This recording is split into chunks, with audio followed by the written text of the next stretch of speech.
Mga higala, kumusta?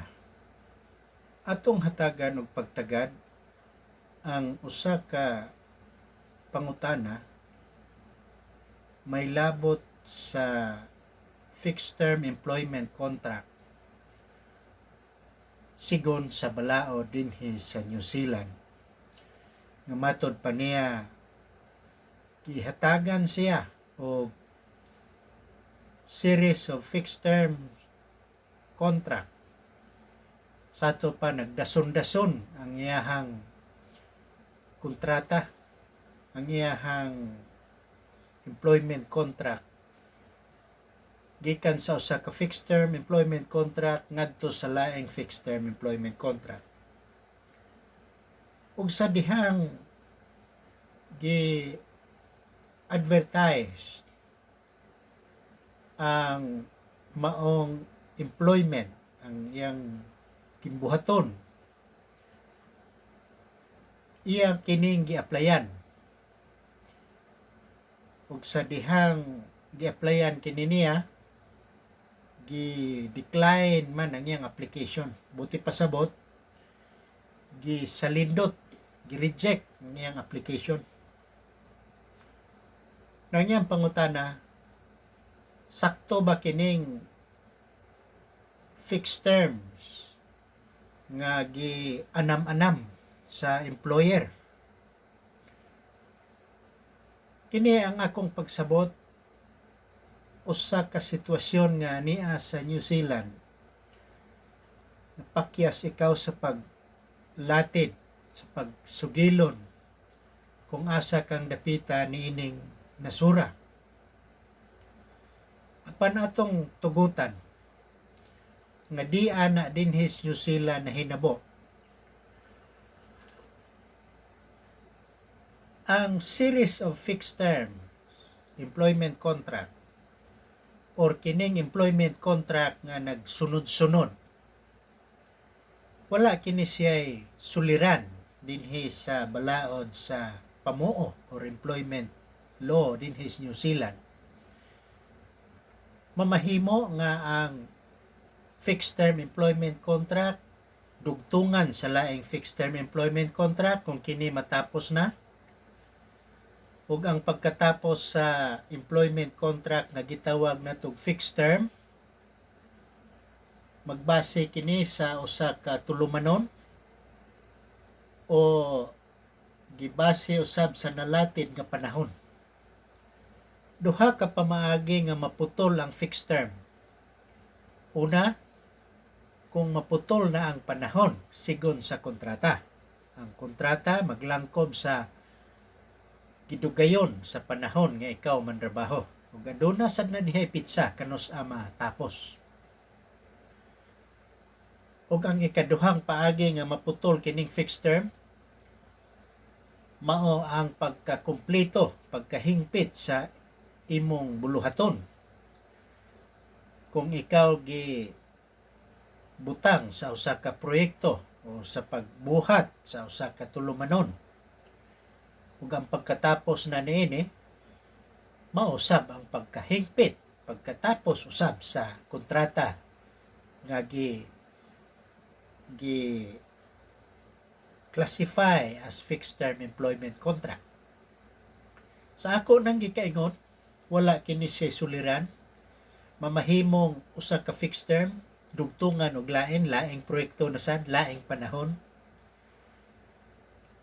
O ang imong pangutana medyo kuwang og jutay. Ingon pa nimo, sakto ba di ay ning fixed term nga nagsunod-sunod?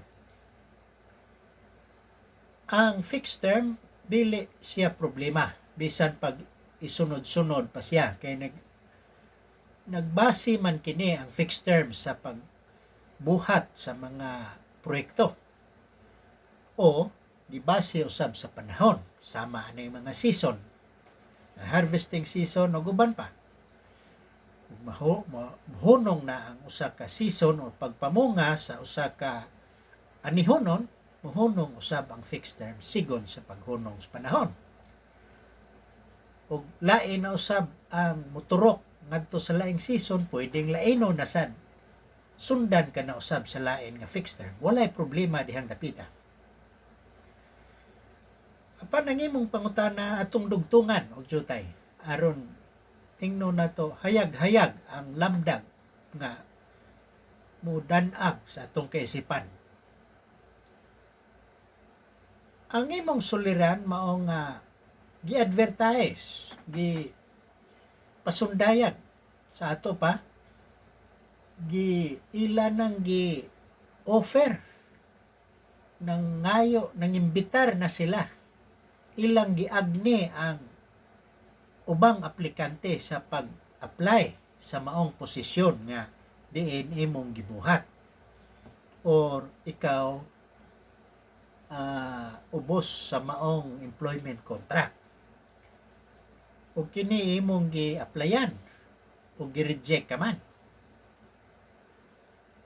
Atong dugtungan ang imong pangutana aron ni matinaw og jutay. Ug unsa may angayan ni ining buhaton? Natiman nga ang fixed term, human nga kini matapos usab ang imuhang pagpangimpleo sa imuhang employer or amo.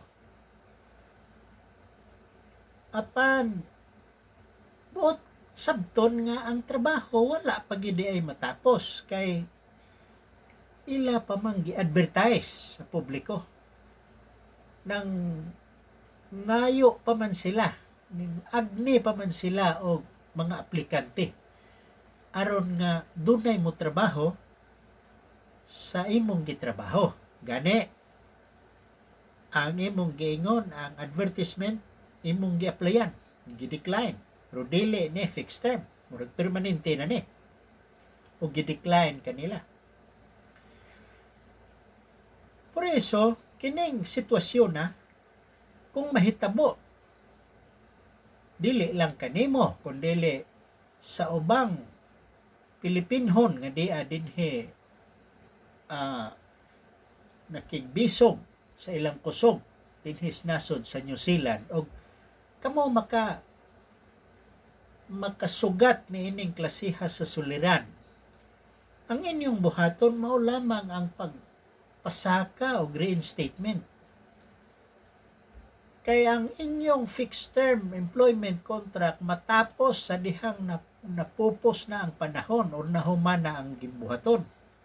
Apan wa day mahuman kay nangimbitar pa man, nag-advertise pa man sila o tao nga mo trabaho atong imong gitrabaho. So ang inyong mabuhat niyan, file mo reinstatement. Gibase kining reinstatement sigun usab sa konsepto nga ang pagputol sa panahon, pagkaputol sa panahon sigun sa fixed term contract, usa ka maisip na to nga unjustified dismissal. Buti pasabot naputol automatic ang imong panrabaho, pero ang panrabaho wa gyud maputol. Katong pagputula isipon na kadto nga unjustified dismissal.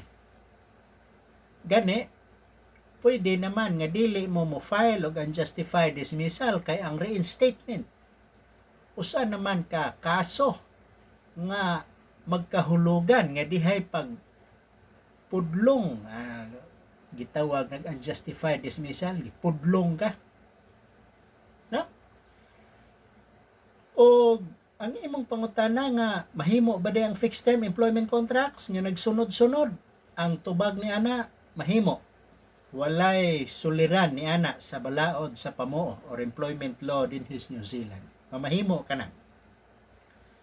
Unsay sunod buhaton kung ingon ini ang mahitabo, gi-advertise apan ikaw wa dawata, apan ikaw maoy gitagaan sa series of fixed term sa wa pa nag-advertise, mo file ka lang og reinstatement gumikan kay usa na kadto ka paagi aron ikaw malaksi sa imuhang pantrabaho.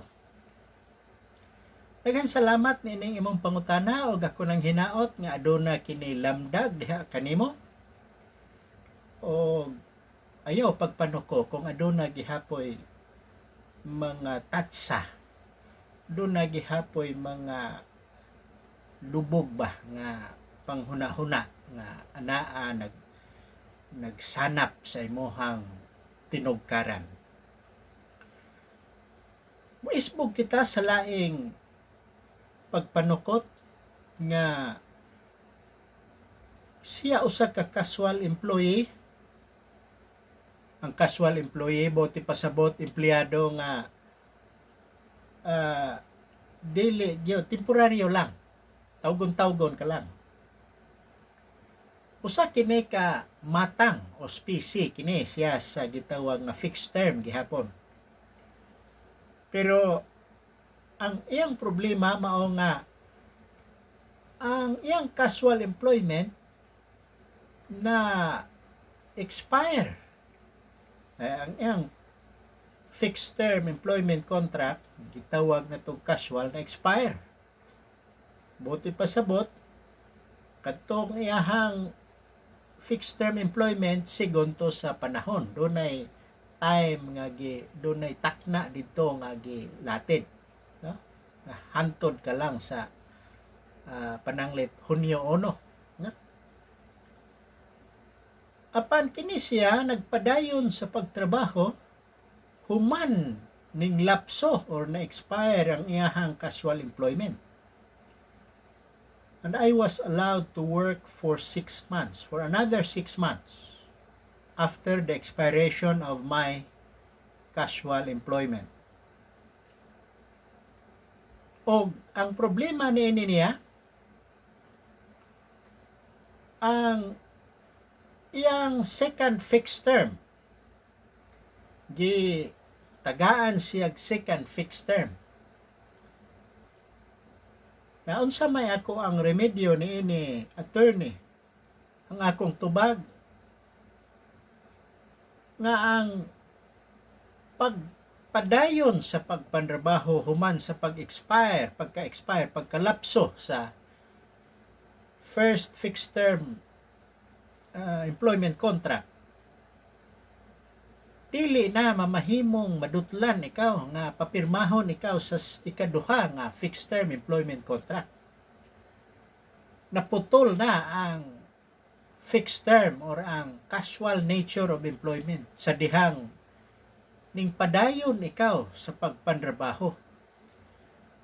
Sa akong tinugkaran, nakalimot usab ang imong employer nga nahuman na di ay ang imong kontrata. Ug padayon ka lang pod, mamahimong nakalimot ka usab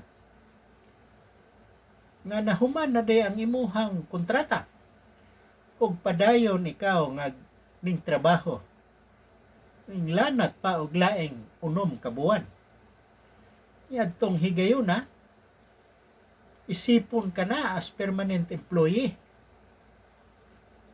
Umikan kay ang pagpadayon sa pagtrabaho human ning lapso or ning expire ang fixed term employment contract,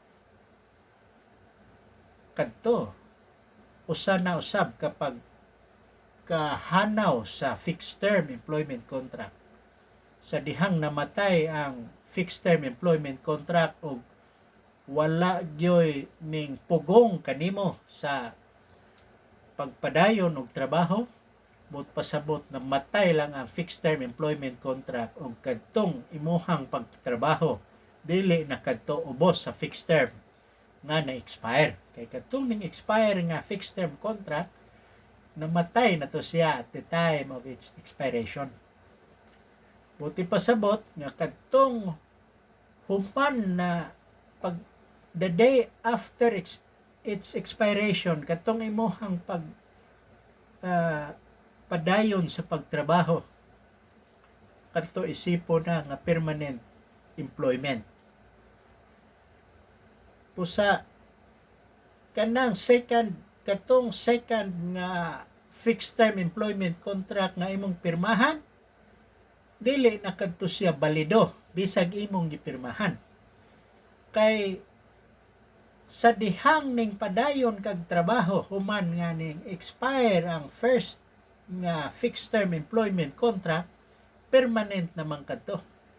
So ilang nakaamgo sila nga nasayop day sila sa ilahang gibuhat, buot nilang bakwion pinaagi sa pagdudho o pagpapirma nimo sa laing fixed term.